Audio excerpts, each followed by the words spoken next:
నమస్తే అండి అందరికి, వెల్కమ్ టు త్రిపుర. ఏంటి బ్రో మిజోరం అని చెప్పేసి త్రిపుర వెళ్ళిపోయావు అని అనుకుంటున్నారా? సో అట్లా మనోడు కలిసాను అనమాట. మీకు వీడియో తీస్తున్నాడు కదా, ఆ బ్రదర్ వచ్చి మేఘాలయ నుంచి అట్లా ట్రావెల్ చేస్తుంటే మధ్యలో కలిశాడు. సో వాళ్ళ ఇంటికి నన్ను అయితే తీసుకొచ్చి అండ్ ఈ బార్డర్ని అయితే చూపించడానికి తీసుకొచ్చాడు అనమాట. ఈ బార్డర్ ఏంటి బ్రో అనుకుంటున్నారా? మన పక్క దేశమైన బంగ్లాదేశ్ బార్డర్ అండి. ఇది త్రిపురకి షేర్ చేసుకుంటుంది అనమాట.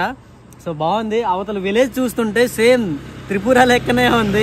ముందులో వచ్చి కైలాసహర్ అనే టౌన్ అయితే ఉంటుందండి.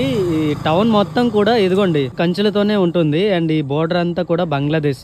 అవతల ఆవులు చూసారా? ఆవులు మన లెక్కనే ఉన్నాయి. కంట్రీకి వచ్చిన ఫీలింగ్ అయితే నాకు కలుగుతుంది. Thank you so much. Like చేయండి. మన తిరంగా కలర్ తో ఇక్కడ బ్రిడ్జిని అయితే తయారు చేశారు. ఇది అద్భుతం అన్నమాట, మామూలుగా లేదు. ఇది త్రిపురలో గాయ్స్ చూసారా? ఇది మొత్తం కూడా త్రిపురలో ఉన్న టీ ఎస్టేట్లు అన్నమాట. చాలా అద్భుతంగా ఉంది. ప్రస్తుతానికి నేను త్రిపురలో ఉన్న చాయ్ బగానికి వచ్చానండి. వెనకాల చూడండి, చాలా అంటే చాలా అద్భుతంగా ఉంది. అక్క వాళ్ళైతే ఆకులు తీస్తున్నారు, వాళ్ళతో మాట్లాడడానికి ప్రయత్నం చేద్దాం. ఇదిగోండి, వావ్, చాలా అంటే చాలా బాగుందండి. ఆకులు అయితే ఏ విధంగా తీస్తున్నారు చూడండి ఒకసారి.